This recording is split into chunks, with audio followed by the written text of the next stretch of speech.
What's up, guys? Welcome to Daily Dose of Reddit. This is your host, Zach, and today's subreddit is r/ProRevenge. Alright, this story's called Tried a Stiff Rent Money Owed? Enjoy having your drug habit exposed and losing your new house. Hello again, everyone. I've another story from my dad, and he allowed me to share it here. Honestly, when I first heard it from him, I thought it would be a petty revenge. But the consequences were much more than that. So I'll assume it'll be r/ProRevenge material. The story. My dad had tried his hand in renting out houses, albeit it's only one house and he had only had one renter. He's a soft heart and couldn't bear to force a family onto the streets when rent wasn't paid. The renter was his work colleague, and they were acquainted at best. This man would give every excuse in the book when he couldn't pay his rent, all of them relating to his toddler son. Medical bills for his son, formula and diapers, birthday gifts, so on and so forth. My dad accepted these excuses, allowing his colleague to delay the payment and never once tried to deduct from the deposit. 6 months later, his renter decided to move out. Turns out the jackass bought himself a nice terrace house out in a good suburban area. He knew my dad was a patient and generous man and decided to take advantage of that. My dad, in his words, was pissed, but more than that, disappointed. He decided that he'll stop renting as he figured he would lose more than what he'll earn. Thus, the house was sold. A few days later, my dad approached his colleague wanting to know why he'd stiffed him out of his rent money. This took place in the middle of the office with everyone still at their cubicles or milling around. Colleague, I've heard you've bought a house. If you had money for the house, why couldn't you pay for the rent? You know or not, my son keeps falling sick. Ever since I stayed at that house you rent, my son always has a fever, always coughing. What has that got to do with me or that house? I think I know why. That house is haunted. Got jinn. Oh, Muslim. Genie, malevolent, or mischievous. And shaitan, which means devil, demon, or literally just Satan. You're a new Muslim convert, right? Something must have been pissed at you for converting.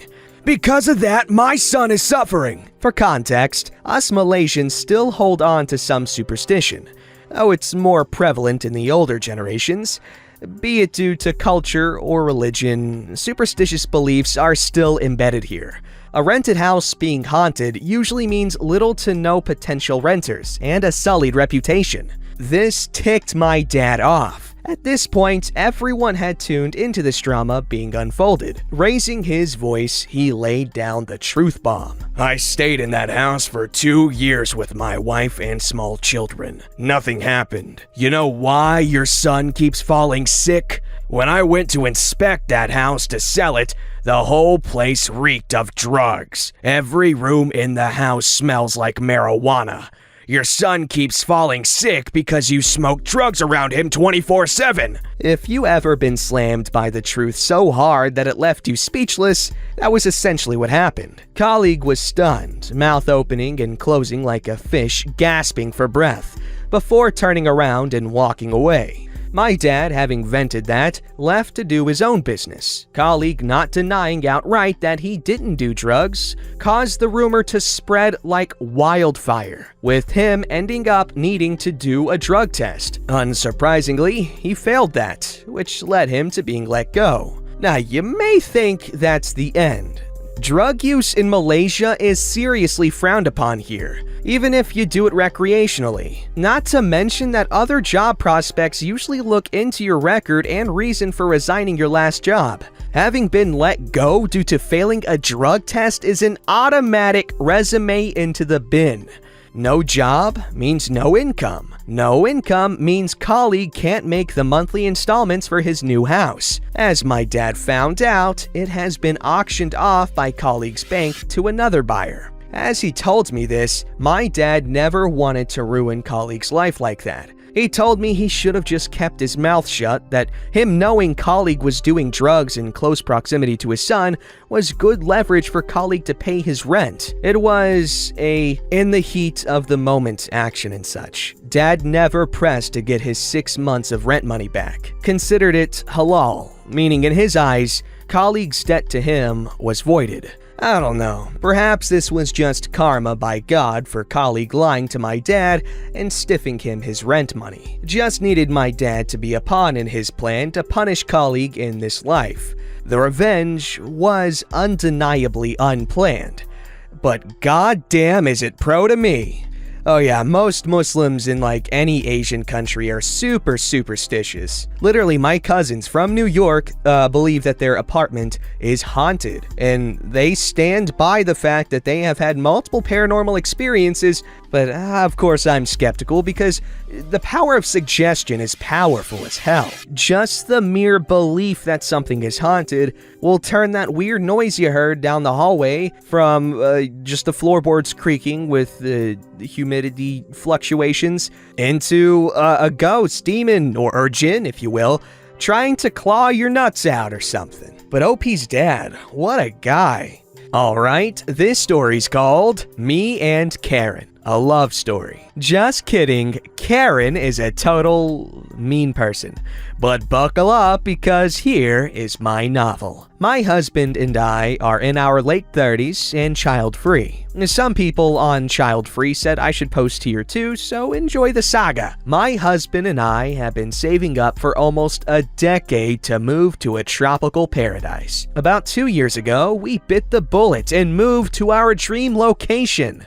Housing here is super expensive, like Hawaii prices, so all we could afford was half of a duplex. It's beautiful and on the water with places for our boat. Unfortunately, Karen, Billy Bob, the boyfriend, and her 3 gremlins live in the other unit. Set up. There is some period of time we just went for a week here and there, but we live here full time now. The entire duplex was owned by an older gentleman who rented out both sides. The sides do not match at all. One side is a 5-bedroom, 3-bath. The other side of the duplex is a 2-bedroom, 1-bath. We bought the 5-bedroom. On our side of the property, we have 90% of the backyard, a gazebo, and dockage, about 150 feet since it is on a corner.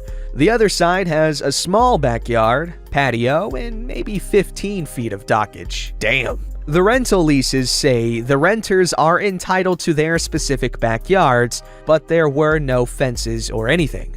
So all the renters shared the entire backyard. After we bought the house, Karen immediately tried to throw her weight around that they expected to continue with that privilege. I told her if she asked politely, we would try to accommodate her.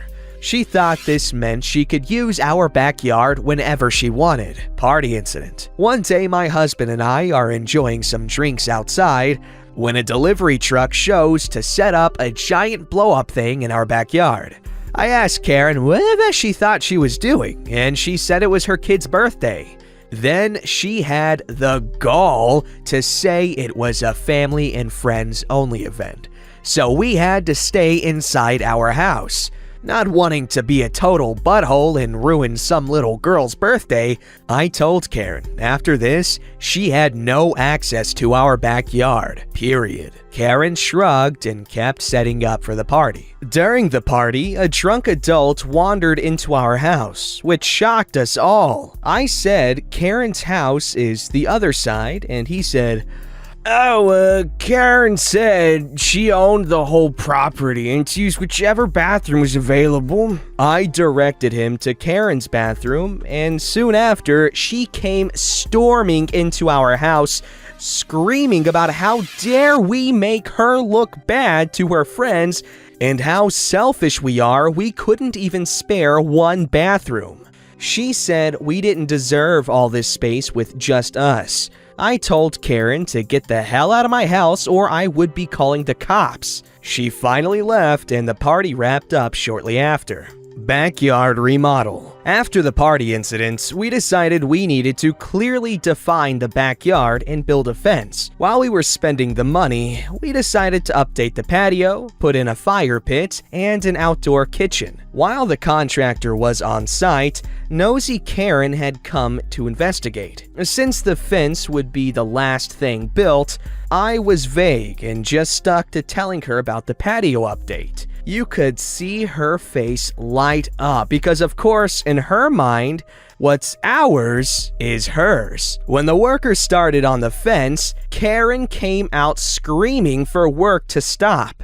I went outside and told the workers to keep working and told Karen to butt out. Of course, in true Karen fashion, she called the cops. What happened next was hilarity on my part after explaining to the cop that we were building a fence on our property, and the landlord, of which Karen was not, knew about it. When the cop gave Karen a stern lecture, I thought her head was going to explode. She went back into her house and slammed the sliding door so hard it sounded like something cracked. We got our fence and I thought that would be the end, but of course not. The boat incident. One day, Billy Bob entered the picture, and he was as much of a terrible neighbor as Karen. He would throw cigarette butts and empty beer cans over our fence for disrespecting his woman. I didn't know Paradise had trailer trash, but Billy Bob is the epitome of the stereotype. Billy Bob has a boat, a 30-foot fishing boat to be precise. Of course, that side of the duplex only has 15 feet of dockage. Since we have so much dockage and only one boat, we rent out the other dockage spots as month to month. People come and go, so if we don't receive rent from them by the end of the month and the boat disappears, we think nothing of it. We had a renter who tied up their boat on the property line, but Billy Bob wanted to park his boat and needed that space. Karen and Billy Bob posed as us, we were out of town, told the renters to be gone at the end of the month, and then parked Billy Bob's boat on the dockage. I only found out about it weeks later because the renter left a nasty review on the rental site we use. They said we were rude and went back on the verbal agreement to let them stay for 3 more months. I was like, what the f is all this? After a phone call, I quickly put 2 and 2 together. I called the cops who told Karen and Billy Bob they need to move their boat or it would be towed. The equivalent of it anyway. Karen and Billy Bob started screaming, "The boat is fully on their property." It isn't. Then changed to, "No one can own the water." True, but a seawall is needed. That we are liars, and at some point, Billy Bob punched a cop and went to jail. I felt bad for the cops, so I took them all snacks the next day with a note apologizing for neighbor drama. I ended up winning my small claim suit against them for lost rental income, but of course haven't seen a dime. I eventually convinced the dockage renters to come back and gave them a few months free as compensation. Final revenge. If you've made it this far, congratulations! Get ready for a juicy justice boner. So with the collapsing market, we were trying to figure out what to do with our savings when a perfect opportunity opened up. The landlord who owned both properties was in desperate need of some cash and was tired of managing the property from 2,000 miles away. Because, of course, Karen is a Karen and called him weekly for every little thing. His only stipulation was we let the poor single mom who has been his renter for 8 years finish her lease, which is up in July. Since we just have money, we were trying to reinvest, and because now we get to control our neighbors, heck yeah, we jumped on that. Since we didn't need a realtor or a mortgage, and an inspection had been done just a year ago for the old landlord to refinance, everything closed in just under 2 weeks. Karen was aware of a change of ownership. We registered the property under an LLC, but didn't know who. Until 8 days ago. I went over to Karen's house and knocked on the door. Karen answered with a, "What the frick do you want, Cuda?" I smiled, handed her our landlord information, and sweetly reminded her rent was due by Friday. but she could just hand me the check if that was easier. I've always heard descriptions of people's faces turning white, but this was the first time I have actually seen it. I told Karen that we are honoring her lease until the end of July, but afterwards, she had better make plans to move because we intended to remodel it before the next tenants moved in. Bye, woman. Edit. A lot of people misunderstood the beginning. Let's call our side of the duplex Duplex OP. The other duplex is Duplex Karen. We purchased Duplex OP. After we bought it, Duplex OP was no longer a rental. Duplex OP and Duplex Karen were for sale independently, but we only had the money to buy Duplex OP. Duplex Karen is still a rental because it has never sold. Now we own both Duplex OP and Duplex Karen. Duplex Karen is still a rental, Duplex OP is still not a rental. When we made property improvements to Duplex OP, it was ours and not a rental. Update number 1. Not much to update, folks. Karen and family's lease isn't up until the end of July. Rent has been paid on time. As far as I know, she doesn't have a new place lined up. We've served her 30-day notice. We will not be renewing the lease.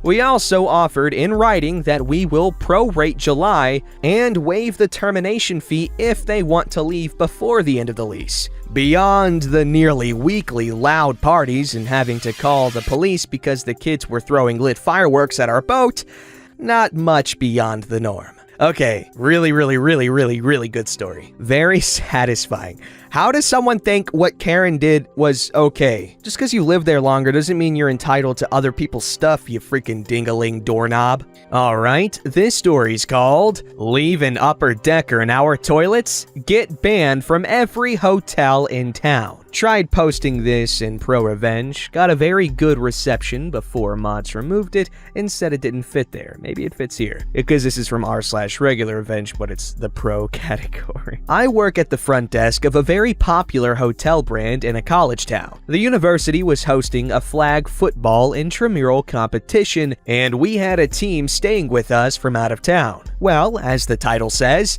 they left upper deckers in 3 of our toilets. For those of you who don't feel like going to Urban Dictionary, that's when you go number 2 into the toilet tank, so when you flush the toilet, it gets everywhere. The owners of our hotel own another one in town, and the school the team came from immediately got out on the do not stay list, as well as a cleaning fee for each toilet, which is great, but I'm married to the head of the maintenance department, and my dear hubs had to clean the mess, so I was not satisfied. I'm good friends with most of the other front desk agents at the hotels in town, and spent the next week telling them what happened, and getting the team out on their do not rent lists, because who wants to deal with that crap? I didn't think I'd get to see this come back around, but fast forward 6 months, and university is holding another competition. Same out-of-town team calls the hotel trying to book, only to be told they aren't welcome. Coach plays it off because there are plenty of hotels in that town, and if y'all are too good to take our money, then fine. Only to find out that they can't stay at any of them, and the ones that they could stay at aren't good quality. Coach calls us angry, demanding we let them stay, blah blah blah. I'm able to double down and cite previous behavior, stating that we just can't take the chance. I heard through the grapevine they ended up having to stay 30 minutes away from our town. Play crappy games, win crappy prizes. Literally. Well, I guess the win crappy prizes isn't too literal, but, well, while it isn't the nicest thing in the world to punish the whole school for the actions of a few idiots. However, the coach didn't seem to show very much regret for the actions his players actioned. Then again, the way they wrote this made it seem like they didn't give him a reason until the very end. Then again, OP doesn't want their husband to have to clean up poopies again. So, it goes on the adult children that pooed in the toilet tanks. Don't forget to like, subscribe, and hit that bell to never miss an episode.